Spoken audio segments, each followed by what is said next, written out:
할렐루야, 여러분 한 주 동안 잘 지내셨어요? 오늘 하나님 그 이름의 비밀, 오늘 8번째 시간입니다. 네, 오늘 8번째 시간으로 우리는 여호와 체바오트에 대해서 우리 함께 배우고 나누는 시간을 갖도록 하겠습니다. 여호와 체바오트, 보통 우리가 이 여호와 체바오트는 이 만군의 여호와라고 우리가 이렇게 해석을 하는데요. 여러분 성경을 읽다 보면 만군의 여호와라는 이 말을 우리가 자주 보게 되는 것을 볼 수 있습니다. 이것은 우리 인간의 입장에서 때때로 전혀 다른 사람의 그 도움을 받을 수 없을 때, 그때를 기억하시면 좋을 것 같습니다.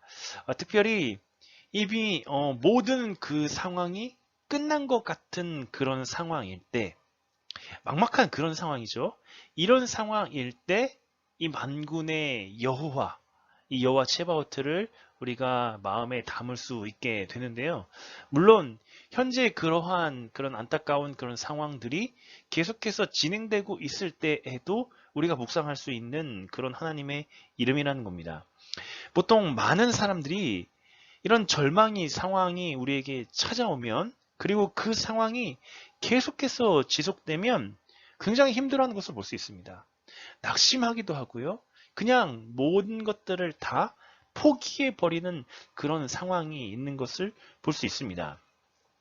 그런데 그때가 하나님 입장에서는 비로소 하나님만을 의지할 수 있는 상황이라는 것을 하나님께서 말씀하신다는 거예요.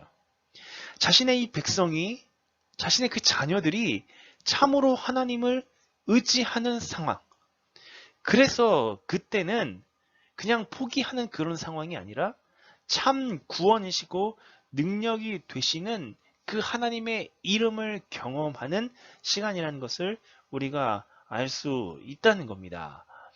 그래서 이 여호와 체바오트를 우리가 함께 묵상하면서 참된 도움이 오직 하나님이시라는 것을 나타내는 이름이 바로 만군의 여호와라는 것을 우리가 알게 된다는 것입니다.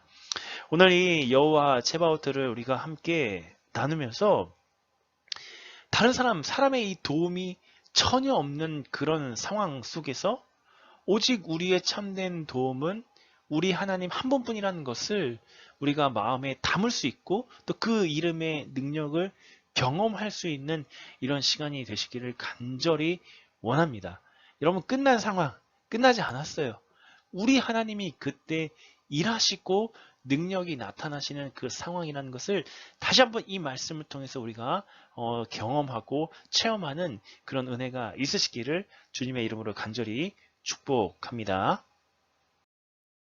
오늘 이 만군의 여호와 하나님에 대해서 우리가 생각을 해보면서 특별히 우리 사무엘상 17장 41절에서 49절 말씀을 우리 함께 나누면서 이 만군의 여호와에 대해서 우리 함께 살펴보도록 하겠습니다.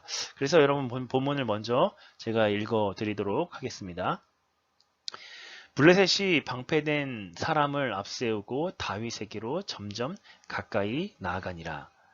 그 블레셋 사람이 둘러보다가 다윗을 보고 업신여기니 이는 그가 젊고 붉고 용모가 아름다움이라. 블레셋 사람이 다윗에게 이르되 내가 나를 개로 여기고 막대기를 가지고 내게 나왔느냐 하고 그의 신들의 이름으로 다윗을 저주하고, 그 블레셋 사람이 또 다윗에게 이르되 내게로 오라. 내가 네 살을 공중의 새들과 들짐승에게 주리라 하는지라. 다윗이 블레셋 사람에게 이르되 너는 칼과 창과 단창으로 내게 나오거니와 나는 만군의 여호와의 이름 곧 내가 모욕하는 이스라엘 군대의 하나님의 이름으로 내게 나아가노라.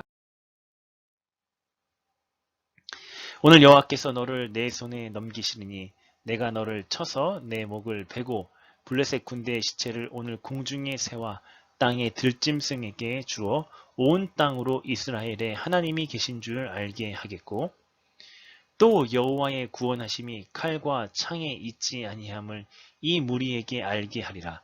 전쟁은 여호와께 속한 것인즉 그가 너희를 우리 손에 넘기시리라.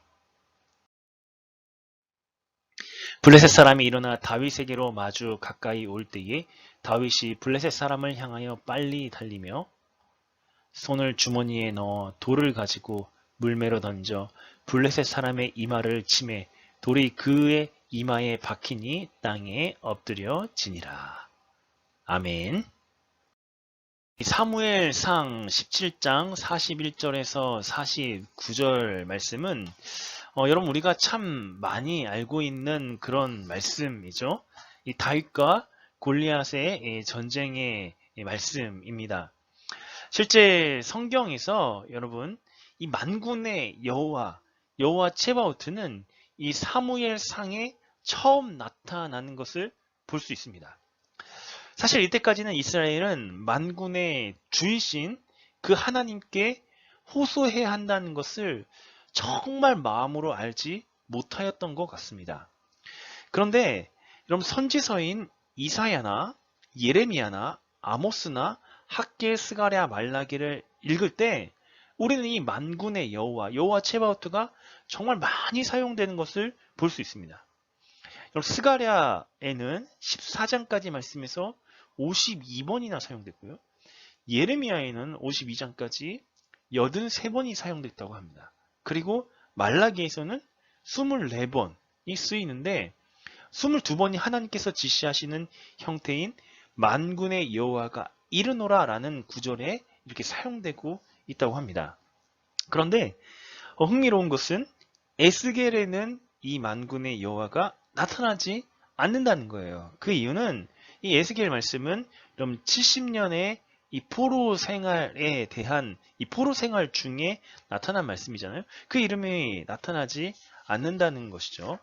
어쨌든 이 사무엘상에 처음 이 만군의 여호와가 등장하는데 이스라엘은 그때까지 참으로 자신들을 도와주고 도움을 요청하고 또 의지할 데가 없는 그런 것을 정말로 알지 못했다는 거죠. 우리가 살펴보았죠. 사사기 시대는 그저 암흑 시대예요. 하나님은 사사를 보내주시고 긍휼과 은혜로 그들을 구원해 주셨는데 그들은 그것이 정말 그런 도움이라는 것을 인식하지 못했다는 거예요. 자신이 정말 그런 극한 상황에 있었다는 것을 생각하지 못했다는 겁니다. 그래서 이제 사무엘상 그때 가서 비로소 이제 극한 그 절망의 상황 속에서 하나님의 도움을 구하고 만군의 여호와를 해야 하는 그래서 하나님이 이 만군의 여호와를 계시한다라는 것을 우리가 알게 되게 된 것이죠. 실제 이 경험을 통해서 이제 그때야 비로소 우리 하나님이 만군의 주가 되신다는 것을 생각나게 하는 그런 이름이 되는 겁니다. 그래서 오늘 여러분 이 만군의 여호와 체바오트를 우리가 나누면서 하나님이 어떤 상황 속에서 이 이름을 계시하셨고 우리에게 원하는 것이 무엇인가를 다시 한번 생각하고 특별히 만군의 주가 되신다는 것을 인정하고 또 그 하나님을 경배할 수 있는 그런 은혜가 있으시기를 간절히 축복합니다. 사무엘상 1장에 이 만군의 여호와가 처음 등장하게 되는데 그 모습을 한번 좀 먼저 살펴보았으면 좋겠습니다. 먼저 우리 사무엘상 1장 2절과 3절 말씀을 보면 그에게 두 아내가 있었으니 한 사람의 이름은 한나요 한 사람의 이름은 분인나라. 그런데 분인나에게는 자식이 있고 한나에게는 자식이 없었더라 라고 말씀하고 있습니다. 우리 잘 아는 거죠. 분인나는 자식이 있었고 한나는 자식이 없었다는 것을 알 수 있습니다. 근데 이 사람이 매년 자기 성읍에 나와서 실로에 올라가서 여러분 누구에게 예배를 드립니까? 만군의 여호와께 예배하고 제사를 드렸는데 라고 말씀하고 있습니다. 여기서 우리가 살펴볼 것은 한나와 분인나가 비교가 되고 있는데 분인나에게는 자식이 있고 한나에게는 자식이 없었다는 거죠. 여러분 이 자체로만으로도 한나에게는 정말 고통스러운 상황이라는 것을 알 수 있습니다. 오늘도 그렇잖아요. 나는 없는데 다른 사람이 있는 그런 상황 참 쉽지 않은 상황이고 마음이 상하는 상황입니다. 절망의 상황이죠. 특별히 이 당시에 자식이 없었다는 것은 정말로 힘든 상황인 거죠. 여인에게 자식이 없었다는 것은 하나님의 저주를 받은 거다라는 그런 인식까지 있었던 그런 상황 속에서 한나에게 자식이 없는 그런 극한의 절망적인 상황이라는 것을 알 수 있습니다. 계속해서 보면은 사무엘상 1장 10절에서 11절 말씀을 보면 그 앞에 쭉 내용이 나오고 한나가 마음이 괴로워서 여호와께 기도하고 통곡하고 서원했다라고 되어 있습니다. 누구에게 그래요? 만군의 여호와요. 이 만군의 여호와를 바라보는 이 한나의 모습이 있죠.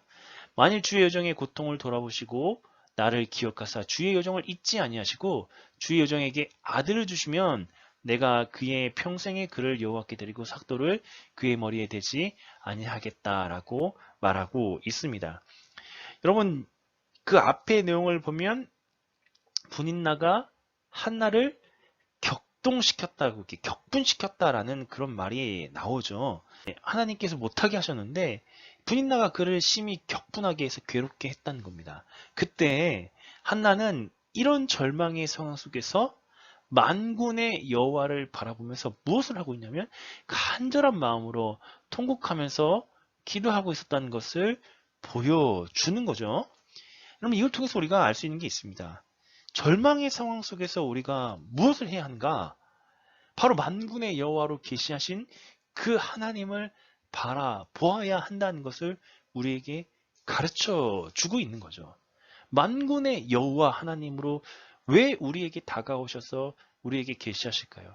극한 그 절망 상황 속에서도 진짜 소망이 되신 분이 누구냐면 이 만군의 여호와 그 하나님을 우리가 바라보라는 것을 하나님께서 의미한다는 것을 우리가 깨닫게 되는 것입니다. 오늘 본문으로 돌아오면은 오늘 본문은 사무엘상 17장의 상황입니다. 근데 우리가 이 사무엘 17장은 너무나도 잘 아는 본문이라는 것을 알 수 있죠. 바로 다윗과 골리앗의 싸움입니다. 그렇죠? 다윗과 골리앗의 싸움이에요. 블레셋과 이스라엘의 이 전쟁의 상황인데 이 블레셋의 대표가 되는 이 골리앗과 그리고 이스라엘 대표가 되는 이 다윗의 싸움이라는 것을 알 수 있습니다. 근데 우리가 잘 아는 것처럼 골리앗은 키가 6규빗 한 뼘이고요. 머리엔 노tuk을 쓰고 갑옷의 무게가 놋 5천 세겔이었고 엄청난 큰 키와 엄청난 무기를 가지고 이 블레셋 장수로서 등장하고 있는 것을 볼 수 있습니다. 그에 비해서는 다윗은 뭐 내세울 게 사실은 없는 거죠. 물매 하나 가지고 이 전쟁에 나오게 되는 겁니다. 그래서 여러분 이 본문의 상황을 보면 특별히 사무엘상 17장 10절에서 11절 말씀 보면 이렇게 얘기하죠. 그 블레셋 사람이 또 이르되 내가 오늘 이스라엘 군대를 모욕하였으니 사람을 보내어 나와 더불어 싸우게 하라 한지라. 사울과 온 이스라엘이 이 블레셋 사람의 이 말을 듣고 어떻게 했어요, 여러분?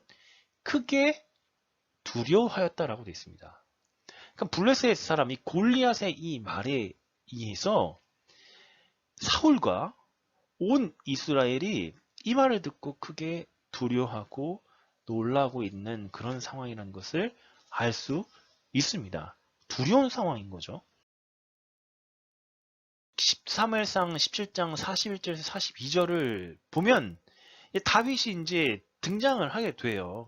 다윗이 이새의 그 심부름으로 전쟁에 나가는 이 형들을 만나기 위해서 다윗이 왔다가 이 블레셋 사람이 모욕하는 그 말을 듣고 자기가 전쟁에 나가겠다고 하잖아요.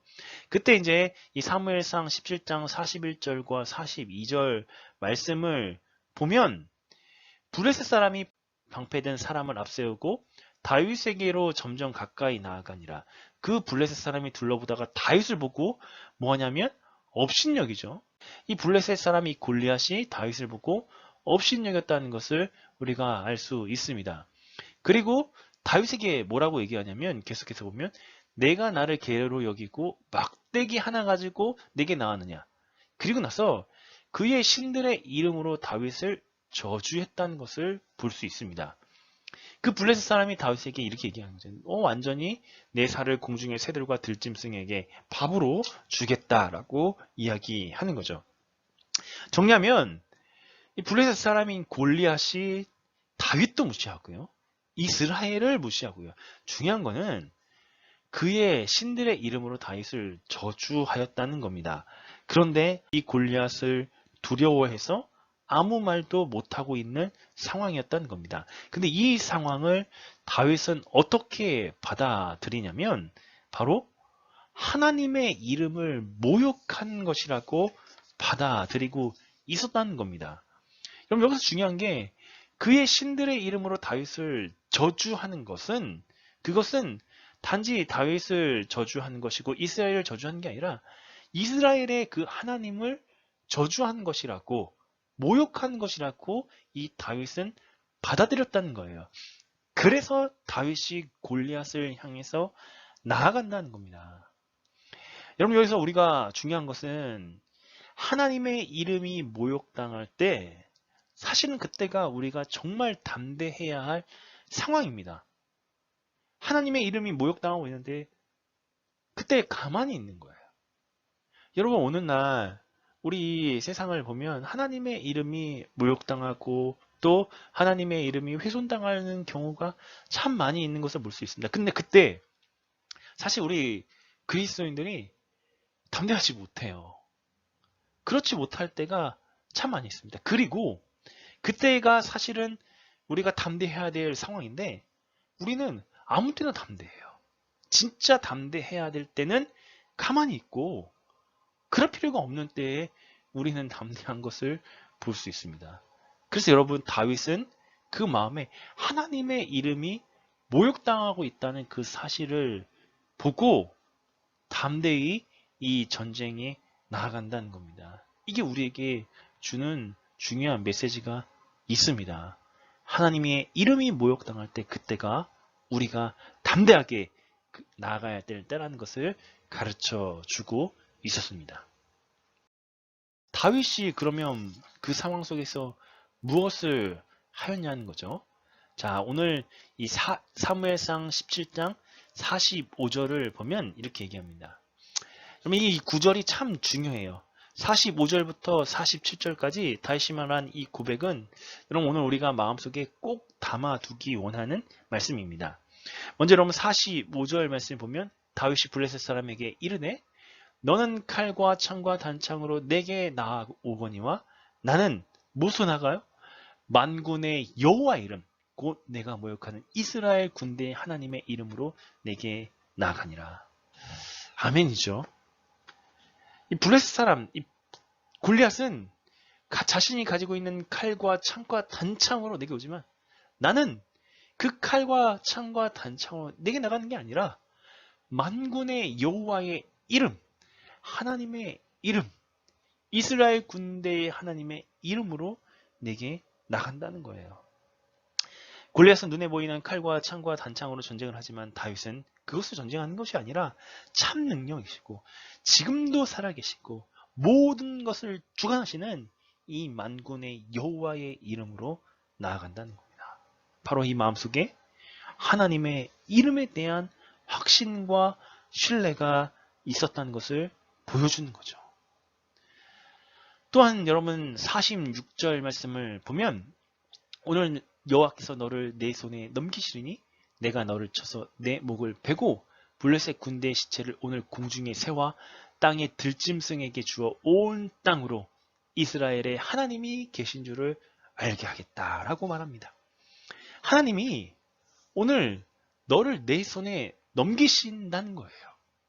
그래서 여러분 놀라운 건 뭐냐면 내가 너를 쳐서 목을 베고 블레셋 군대의 시체를 오늘 공중의 새와 땅의 들짐승에게 준다 그랬잖아요. 근데 아까 이 골리앗이 다윗을 죽여서 공중의 새와 땅의 들짐승에게 준다 그랬죠. 오히려 다윗은 하나님이 너를 내 손에 넘기셔서 내가 그렇게 하겠다는 거예요. 그래서 중요한 거는 온 땅으로 이스라엘의 하나님이 정말로 살아계신다는 것을 다 알게 하겠다는 거예요.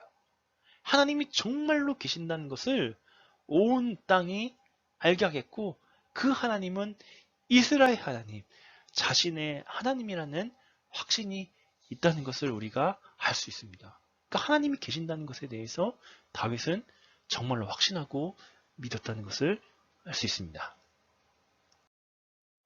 여러분 계속해서 47절을 보면 또 여호와의 구원하심이 칼과 창에 있지 아니하면 이 무리에게 다 알게 하리라. 그리고 아주 중요한 말씀이죠.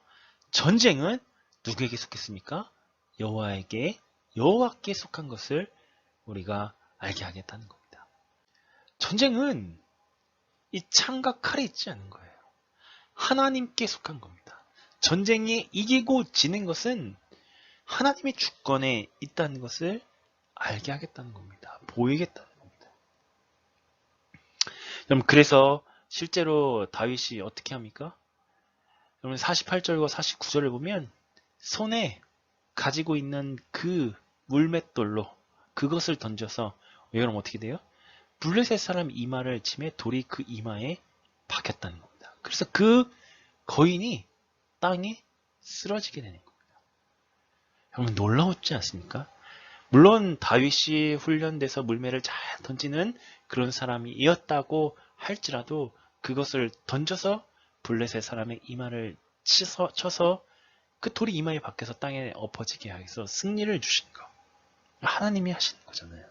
만군의 여호와의 이름은 그래서 우리가 아무것도 할 수 없을 때 비로소 그 능력을 경험하고 우리가 부를 수 있는 능력의 하나님의 이름이라는 것을 알 수 있습니다. 하나님이 다윗을 통해서 전쟁에 이기게 하시는 겁니다. 우리가 묵상했으면 좋겠습니다. 절망의 순간에 극한 그 전쟁과 같은 위기의 그 순간에 우리가 부르고 의지할 수 있는 구원의 이름이 바로 이 만군의 여호와, 만군의 여호와라는 것을 기억하셨으면 좋겠습니다. 곧 우리를 구원하시는 하나님의 놀라우신 능력의 이름인 것입니다. 이런 만군의 여호와의 능력을 우리는 어떻게 경험할 수 있을까요? 전 두 가지를 좀 나누고 싶은데요. 먼저는 우리의 힘으로 아무것도 할 수 없음을 우리가 정말 인정할 수 있었으면 좋겠습니다. 그러니까 우리의 힘으로 감당하는 게 아니에요. 그 절망의 모든 상황, 사실은 우리에게 주어진 모든 상황은 우리의 힘으로 감당하는 것이 아니라는 거예요. 우리의 힘이 얼마나 연약한데요. 아무것도 할 수 없다는 것을 하나님 앞에서 정말 인정할 수 있었으면 좋겠습니다. 우리의 힘으로 감당하는 게 아니라는 거예요. 그럼 왜 하나님께서는 우리를 때때로 이렇게 극한의 이 절망의 순간으로 인도하시는 걸까요?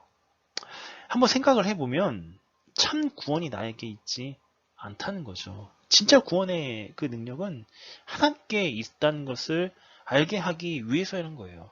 우리 힘이 너무 많고 우리가 우리의 힘을 과시하고 자랑하면 하나님 때때로 우리의 힘을 의지할 수 없는 그런 상황을 몰아가시는 것 같아요. 그래서 우리의 이 삶이 내 힘으로 살아가는 것이 아니라는 것을 깨닫게 하신다는 것을 알게 되는 거죠. 그리고 또 한 가지는 정말 우리가 이 만군의 여호와의 능력을 경험할 수 있기 위해서는 하나님 신뢰하고 진짜 담대히 그 이름을 선포해야 됩니다. 여러분 믿음의 선포 굉장히 중요합니다. 담대히 선포하는 거예요. 확신을 가지고 그 이름을 선포하는 거예요. 세상은 늘 하나님의 이름을 무시하고 모욕합니다. 근데 그럴 때일수록 하나님의 이름을 선포할 수 있는 그 담대한 믿음이 우리에게 필요하고요. 그리고 그 이름 앞에 온전히 경배하고 찬양하고 하나님께 영광을 돌리는 그 모습이 필요합니다. 무엇보다도 우리의 마음을 다해서 간절히 하나님 앞에 간구하는 이 간절한 간구가 필요한 거예요. 그러니까 여기에는 밑바탕에는 하나님을 신뢰하는 그 확신하는 그 마음이 비롯되어야 한다는 것입니다.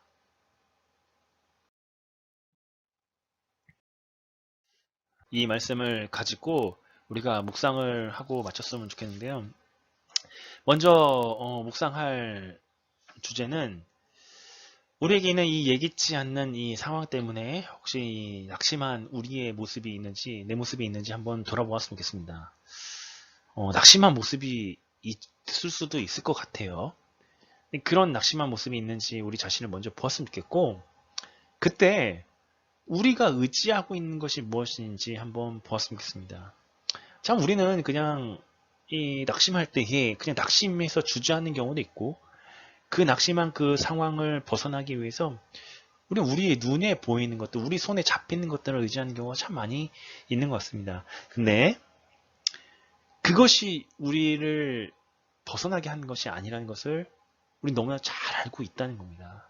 그래서 오늘 내가 진짜 의지하고 있는 것이 무엇인지 한번 보았으면 좋겠고, 그리고 바라기는 정말 이 만군의 여호와 하나님을 의지할 수 있는 우리의 모습이 되기를 간절히 축복합니다. 또 한 가지는 우리가 이 다윗의 모습을 보면서 오늘 내가 정말 회복해야 할 이 담대함은 무엇일까? 진짜 담대함이 무엇일까? 이 세상을 살아가면서 우리에게 요구되는 영적인 그런 담대함은 무엇인지 한번 보셨으면 좋겠고요. 그리고 구체적으로 어떻게 우리가 이 담대함을 나타내고 선포할 수 있을까? 무엇을 할 것인지 한번 묵상해 보셨으면 좋겠습니다. 이 말씀을 우리가 같이 준비하고 나누면서 여러분 정말 우리에게 담대함이 필요해요. 이런 어려운 상황들, 예기치 않는 그런 상황 속에서 담대할 수 있는 믿음이 정말 우리에게 있었으면 좋겠습니다. 어떤 상황이든지 간에 이 담대하게 우리가 해야 할 것이 무엇이고 어떻게 믿음의 선포들을 해야 할 것인지 한번 진지하게 묵상해 보실 수 있는 은혜가 있었으면 좋겠습니다. 만군의 여호와 마무리하면서 우리 마지막으로 말씀 한 구절을 보았으면 좋겠는데요. 우리 시편 46편 11절 말씀을 우리 함께 좀 살펴보았으면 좋겠습니다. 시편 46편 11절 말씀을 보면 만군의 여호와께서 우리와 함께 하시니 야곱의 하나님은 우리의 피난처시로다. 만군의 여호와께서 우리와 함께 하시니 하나님은 정말 우리의 피난처가 되신다라고 시편 기자가 고백하고 있습니다. 흔들리는 그 상황 속에서 피난처 되시는 우리 하나님이 여러분 중요한 것은 함께 하신다는 거예요. 그래서 우리는 두렵지 않는다는 겁니다. 여러분 이것을 기억하실 수 있으시기를 간절히 축복합니다. 하나님의 이름에 대해서 여러분 지난 8번 시간을 거쳐서 우리가 함께 나눴습니다. 그래서 이제 이 하나님의 이름에 대해서 좀 정리하고 마쳤으면 좋겠는데요. 이 하나님의 이름을 우리가 같이 나누고 제가 이제 준비하면서 바람기는 이 하나님의 이름을 그냥 단순히 지식으로 아는 것이 아니라 우리 삶 속에서 이 이름의 능력들을 경험하기를 원한다는 겁니다. 그래서 여러분 이 하나님의 이름 그냥 단순히 이 하나님의 이름에 대해서 배웠다라고 생각하지 마시고요. 정말 그 이름의 능력을 바라보실 수 있었으면 좋겠습니다. 하나님의 이름에는 정말 능력이 있습니다. 우리를 구원하실 수 있는 그 능력이 있다는 것을 기억하고 이 하나님의 이름이 우리 삶의 진정한 소망이 되시기를 간절히 축복합니다. 두 번째는 그래서 여러분 날마다 이 하나님의 이름을 부르시기 바랍니다. 간절한 마음으로 사모하는 마음으로 부르시기 바랍니다. 그럴 때 우리가 그 이름의 능력을 경험하는 겁니다. 엘로이 하나님, 여호와 이레, 여호와 라파의 이름, 여호와 샬롬 등등 우리가 함께 나눴던 이 8번 통해서 같이 나누지 못했던 여러 가지 이름도 있어요. 그 이름을 여러분 날마다 묵상하고 담대하게 선포하고 부르셨으면 좋겠습니다. 우리에게 하나님이 왜 이름을 계시하겠습니까? 우리가 부르라고, 부르고 의지하라고 하나님께서 우리에게 계시하신 능력의 이름이라는 겁니다. 마지막으로는요, 여러분, 우리 하나님 언제나 함께 하십니다. 하나님께서 왜 우리에게 이러한 이름을 계시하실까? 왜 이러한 이름을 알리실까? 묵상해 보면 우리 하나님 여전히 늘 함께 하신다는 거예요. 우리와 함께 하신다는 거예요. 수많은 이름으로 지금도 우리에게 다가오셔서 우리 삶에 역사하기를 원하신다는 겁니다. 그러면 이 이름의 의미들을 기억하시고 특별히 우리 하나님이 늘 우리와 함께 하신다고, 성령을 우리 안에 함께 계셔서 우리를 도우시고 우리를 만지시고 위로하시고 또 우리에게 필요한 능력들을 공급해 주신다는 것을 기억하고, 그 하나님 의지하여서 정말 어떤 상황 속에서 승리하시는 우리 모두가 되시기를 주님의 이름으로 간절히 축복합니다. 예, 감사합니다. 이것으로 마치겠습니다. 우리 기도하고 마치겠습니다. 사랑과 은혜가 충만하신 하나님 은혜를 감사합니다. 오늘 여호와 체바오트 만군의 여호와에 대해서 우리가 함께 말씀을 배우고 나누었습니다. 하나님, 극한 절망의 순간 속에서도 우리가 정말 절망하지 않고 낙심하지 않고 포기하지 않을 수 있는 믿음을 허락하여 주옵소서. 그것은 그때 비로소 우리 하나님의 구원의 능력을 경험할 수 있는 때라는 것을 기억하고, 이 만군의 여호와 하나님을 깊이 바라보고 신뢰하고 확신하고 그 이름의 능력들을 경험하는 우리 모두가 되게 하여 주옵소서. 하나님, 어려운 상황에 있는 우리 성도님들을 주님께서 붙잡아 주옵시고 끝까지 주님 바라보면서 믿음으로 승리할 수 있도록 인도하여 주옵시고, 그 간절하게 부르짖는 그 애통하는 그 기도에 간구에 응답하여 주셔서 하나님이 주시는 귀한 승리들을 경험할 수 있도록 인도하여 주옵소서. 하나님의 이름이 늘 우리의 입술에서 묵상되고 불려지기를 원합니다. 선포되기를 원합니다. 하나님의 능력의 이름으로 우리가 날마다 굳게 서는 우리의 삶이 될 수 있도록 인도하여 주옵소서. 감사드리오며 예수님의 이름으로 기도하옵나이다. 아멘.